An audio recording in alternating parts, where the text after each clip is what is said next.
as was noted, it's a 3-day weekend, which may be partly why the attendance is a little bit thin.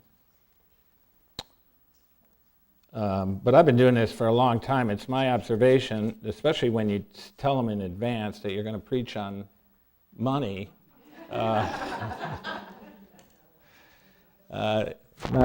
Some people decide, well, I don't know if I need to hear that. But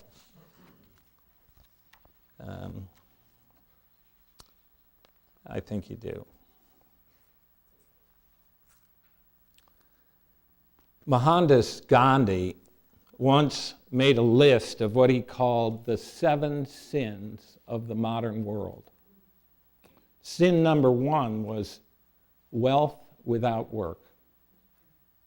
Sin number 6, religion without sacrifice. I agree with Gandhi. And I worry at times about what seems to be a growing cultural passion for hitting the lottery or winning big on some reality TV show.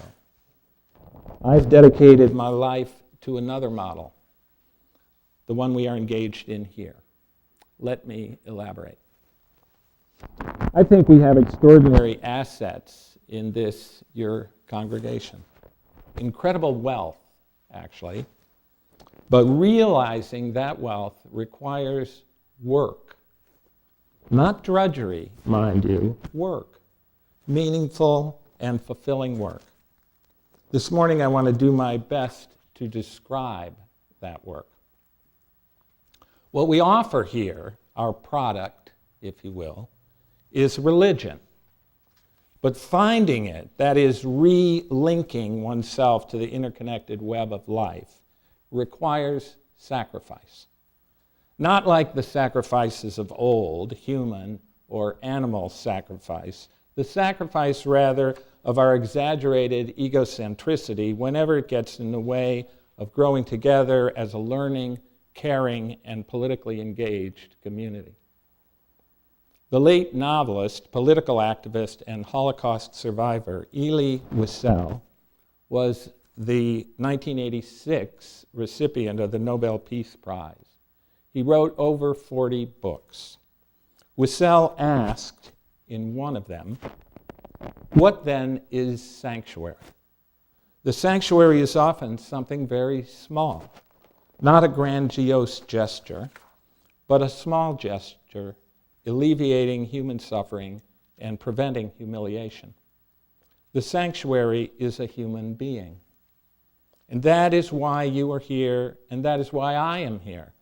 We are here because of one another. We are, in truth, each other's shelter. When Nobel laureate Elie Wiesel wrote that we are each other's sanctuary, he was not being metaphorical. We are each other's shelter. That's what people do. And it's pretty much all we can do. Look out for one another. Help each other deal with the hyper competition and harsh ways of the world out there, the hatred and callousness of some people and institutions that we have to deal with, the loneliness and disillusionment many of us at one time or another have felt and known.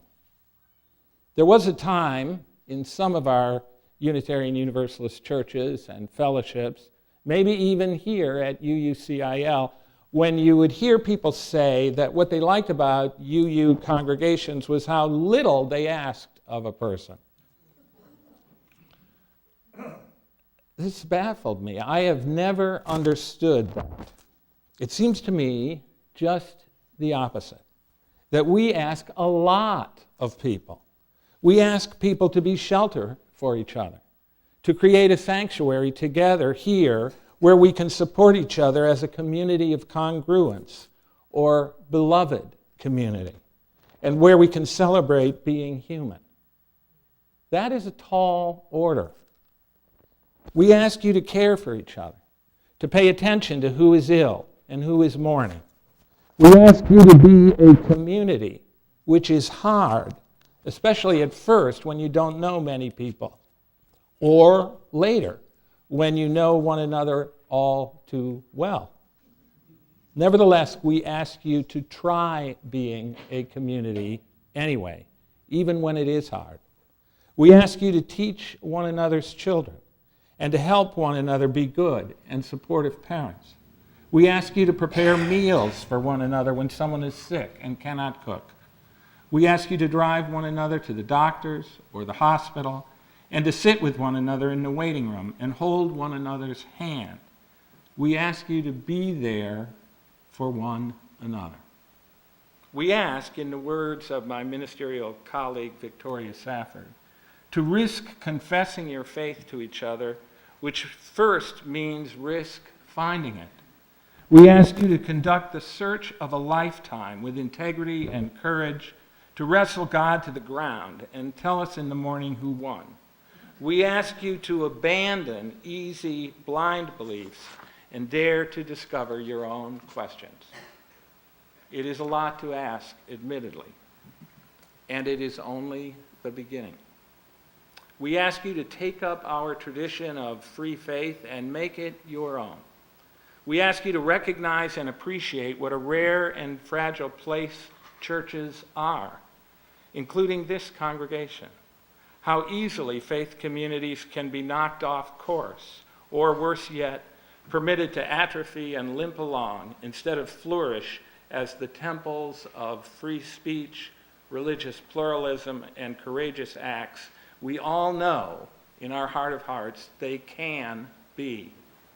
When someone maligns our free tradition, calling us a bunch of free thinkers or pagans or heretics, we ask you to have the courage to rejoin their taunts and to respond joyously with guilty as charged, and to keep the conversation going by bringing them up to speed about our faith's long and sacred traditions, true family values, and liberating message. We ask, whatever your sexual or gender orientation, to celebrate our pride in being a welcoming congregation. We ask you to remember that to celebrate also means to bear witness, as you did by supporting in huge numbers the efforts to organize against Proposition 8 and in support of freedom to marry whomever one loves. And to remember that bearing witness sometimes means being assailed by the ignorant and the hateful. We ask you to celebrate and to bear witness anyway, and to do it with pride. There are two more things we ask of you. First, we ask you to practice, we ask you to practice your religion outside the sheltering walls of this beautiful place. Not just on Sunday morning, but every hour of every day. We ask you, in other words, to begin easing the distinction in your mind between the reflective life and the active life, between the spiritual and the political. We ask you to seek the integration of heart and head and spirit. Finally, we ask you to run this place, not to leave things in the hands of the minister or the staff or the board or anyone else, but to claim ownership, to take pride in where we meet, helping set up and take down for Sunday services, and making once again this lovely sanctuary into a safe and comforting space people need, and where we can find our collective spiritual center and celebrate enthusiastically all that we value most dearly. To become involved in committees, help envision for them a healthy mission, and help to run them. To sing in the choir, play the cello, piano, or whatever you have alongside our wonderful chorus, or become a worship associate and help make our Sunday services happen. To bring contributions of food or help prepare Sunday luncheon today after church and every third Sunday after church and on Saturdays when we have family get-togethers. To teach or otherwise help out in our religious education program for children and youth. To pitch in and help out in all the ways you can. And to understand our bylaws and our polity, which clearly state that all authority here and all responsibility emanate from the laity. We ask you to buy into that.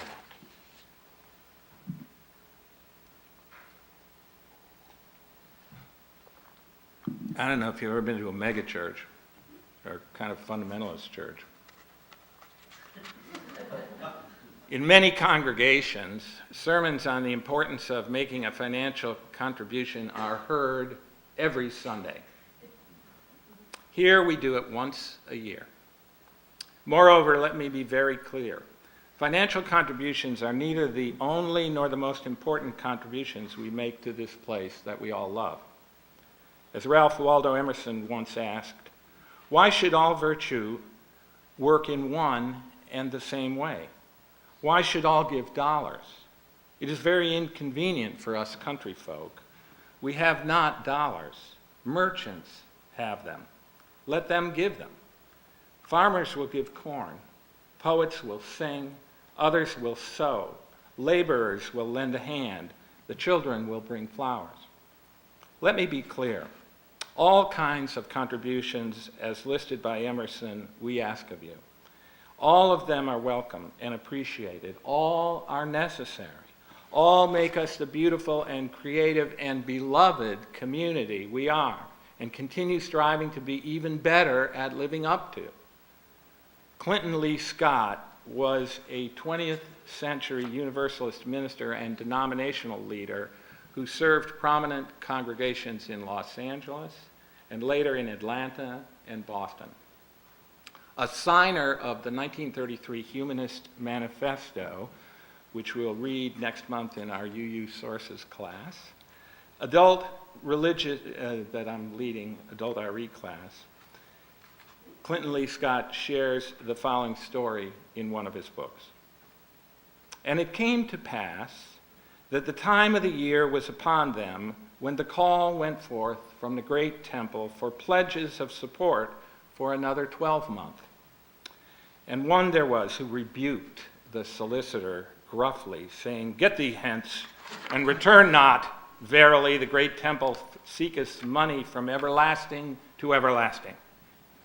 The solicitor accepted the rebuff and said unto him quietly, "My son, when he was a child, was very costly. He was forever wearing out or outgrowing his raiment and had to be clothed anew. As he increased in stature of manhood, ever more money had I need to spend upon him. And it came to pass that the angel of death smote him, and he died. And lo, now he costeth me not a cent." And he who had rebuked him was filled with compassion and understanding. And he said, "Verily, verily, thou hast opened my eyes. For now I see that only a dead temple needeth no money. A live temple needeth evermore." And he offered up his pledge, even more than he had offered in days past. Maintaining this congregation, like feeding and clothing a child, is very costly. Like a child, UUCIL is forever hungry and needs to be fed. We are forever wearing out or outgrowing our raiment and needing to be clothed anew. You are a living congregation, not a dead one. The Pledge Committee asks us to remember that and to offer up our pledges accordingly. They have set before us an ambitious goal, a 12% increase in total pledges. They feel this is required to fully fund our program and put UUCL on a firm financial footing as you prepare to call your next minister. And for the congregation as a whole to raise 12%, since we know some people really won't be able to do that, some people who can need to go more and above.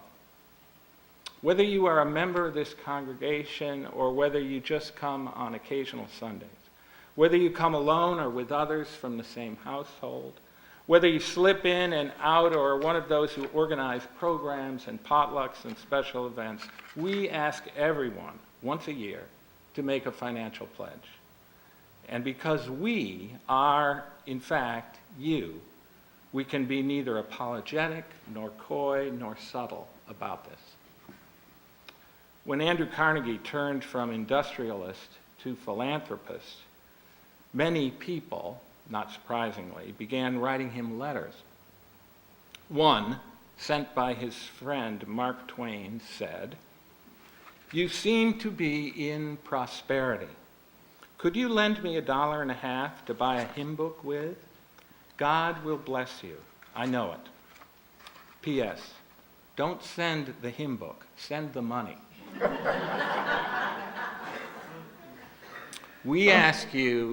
I am asking you, without apology, to send the money.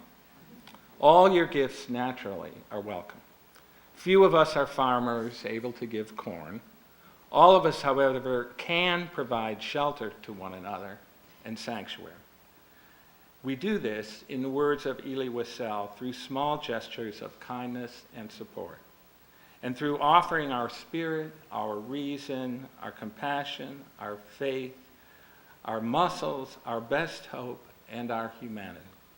And once a year, we are asked to offer our money as well. I invite you to do so generously, and as you do, to experience a miracle happening. A lot like riding again, or for the first time, a two-wheeled bicycle. It looks riskier than it really is. Your body already knows the balance that is required. We are right behind you, helping you push off, helping one another push off, and there to catch you if you are to fall. Sheltering one another, making a nest together where shelter can be found, learning together what it means to keep a living congregation clothed and fed and whole, working together to keep this place a source of wealth in each of our lives and across the Tri-Valley, sacrificing together that UU religion, as practiced here, might live up to its extraordinary promise and change our hearts, that we in turn might creatively help in changing the world. Planting hope together, stepping up, ponying up, and growing a beloved community. May it be so. Shalom, and thank you.